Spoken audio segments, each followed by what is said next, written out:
Good morning. Hope everyone's well. Welcome back to the channel. Today, working in Halstead, Essex, which is my hometown. Outside again, unfortunately, because it's a bit warmer than it has been, but still pretty cold. Rocking my new hat. I managed to lose my hat, which was branded, so every year we go skiing.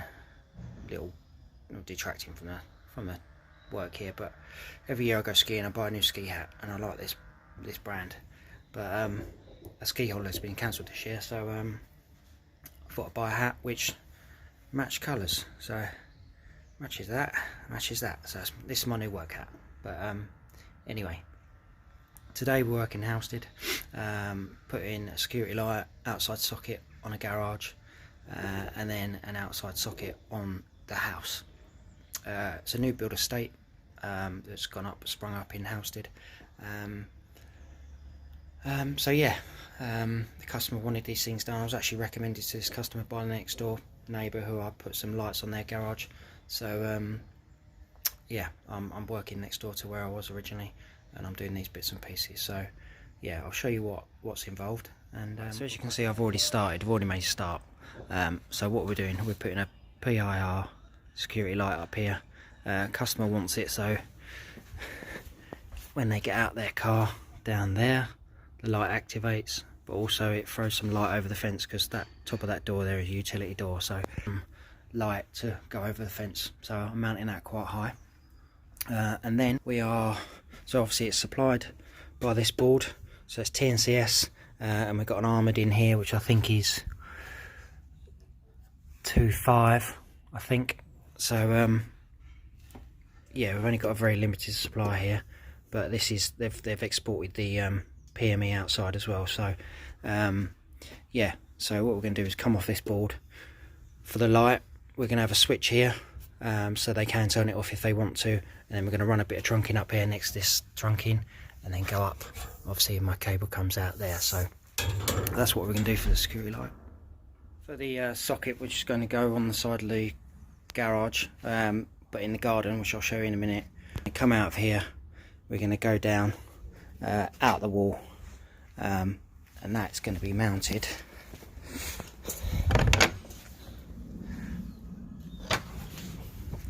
over there. So yeah, it's just so that it can use their lawnmower, etc, etc. I believe this armoured comes off the ring circuit, or a ring circuit within the house. So once we've done our bits, we'll have to test obviously that as well. So that supplies here. Ideally, if it was me, I would have had that coming out here. I wouldn't have exported the PME outside.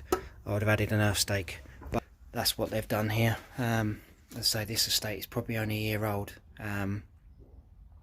That's what they've done, so that's what we've got. So yeah, we'll crack on. As I say, I've already drilled through there, which is where the security light's going to be.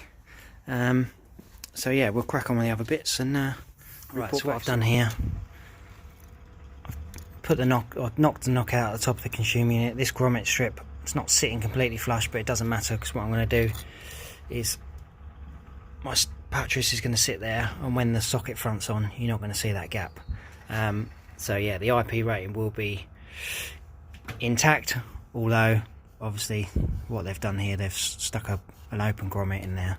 I mean, you can't really get much in there, to be honest, but I would have probably sealed that up if it was me. But yeah, so that gap there is not going to be seen, and then my trunking is going to run up the side there, up to there, where my cable's going to obviously go to the light. So that's what we've done. When it comes to grommet strip, I think people have seen my Instagram posts before.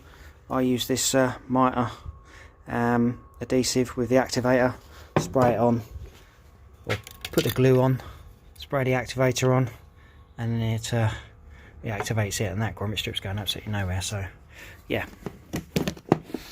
Right.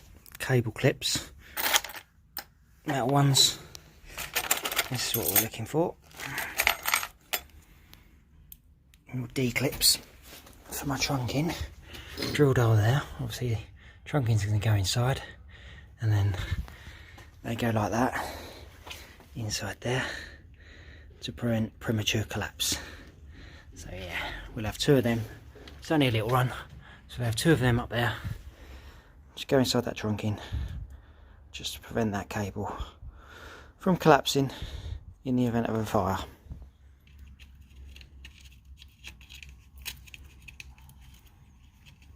Try and do this one-handed.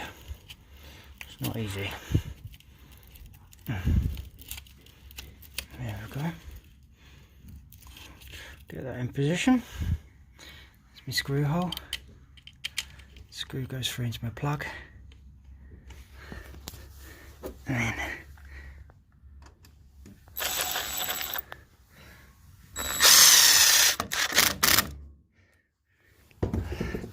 like that.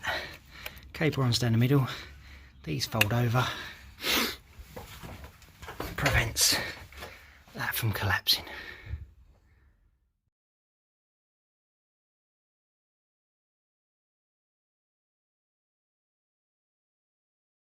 So as you've just seen, I've used Wagos inside here. So we've got supply in, and then obviously through the switch goes up and then out.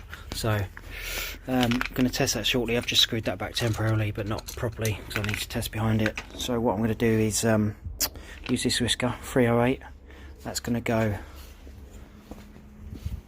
on there, up there. Cable's going to come back in there. Then we're going to come out with a gland, a bit of 1.5 flex into our light fitting.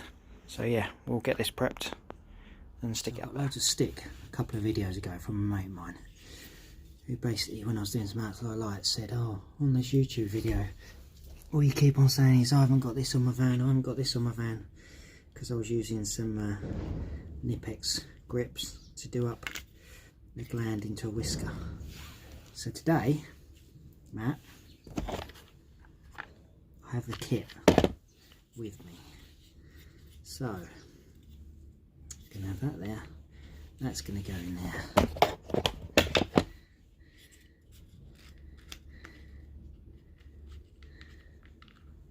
Get that off. Put that on there. He goes on there like that.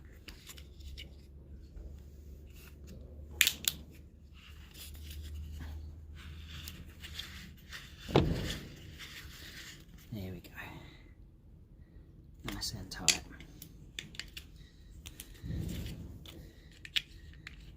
Happy now, Matt? So what I do with lights before I put them up, I always make the connections off and do the glands up, so that I know we've got a nice solid connection prior to actually fitting it to the wall up there. So yeah, that's what I do. I'll make that flex off, make the connections, and then we know that it's going to be good connection, good solid connection, and nice and watertight.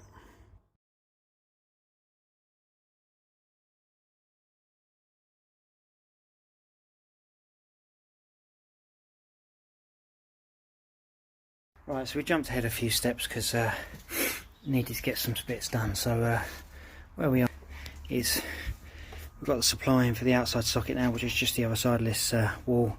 What we've done is knock the knockout there, put some grommet strip in, run it in some trunking, some D-clips again to prevent premature collapse, down to there, right angle, just gonna put a little bit of mastic in there when we're finished, and then over to there.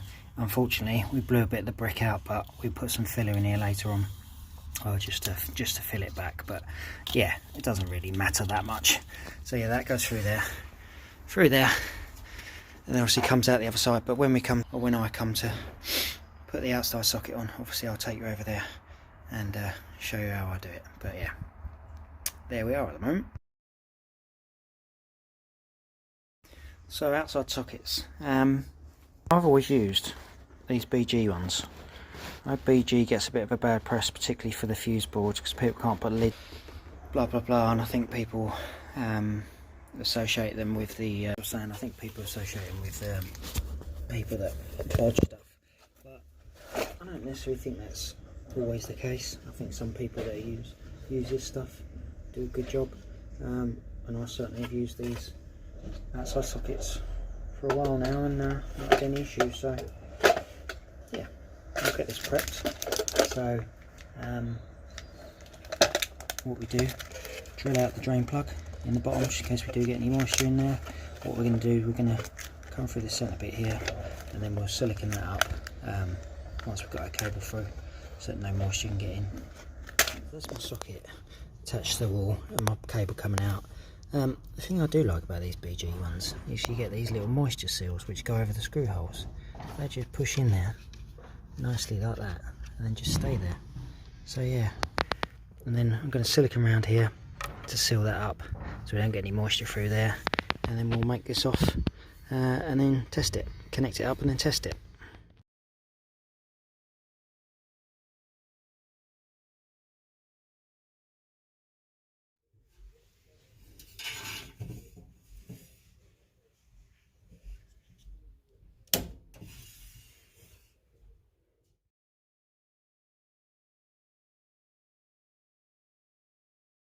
Right, so as you've just seen, that Hager board,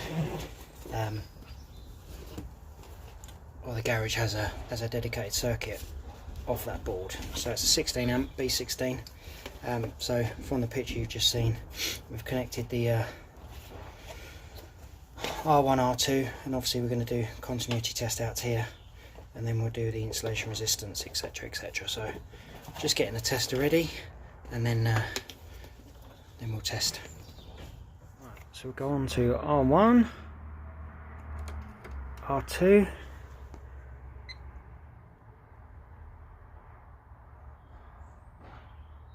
.45. So we'll record that for that distribution circuit. Then we'll go and do our insulation resistance testing from the other end.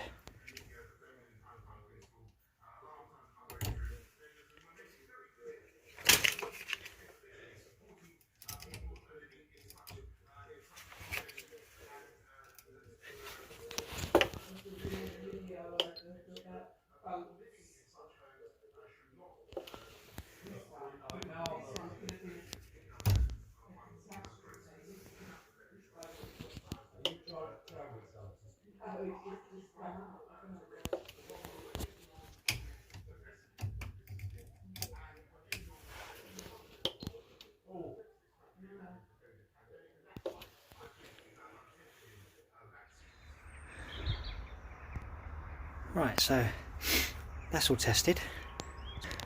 I've connected those circuits up. I know we doubled these over, but this circuit, this lighting circuit, is just for a light up there, and then this socket is just for that one socket back there. So they're all garage circuits.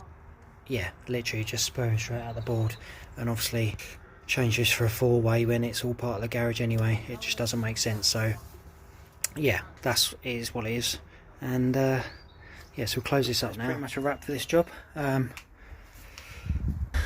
Outside lights done, sockets done.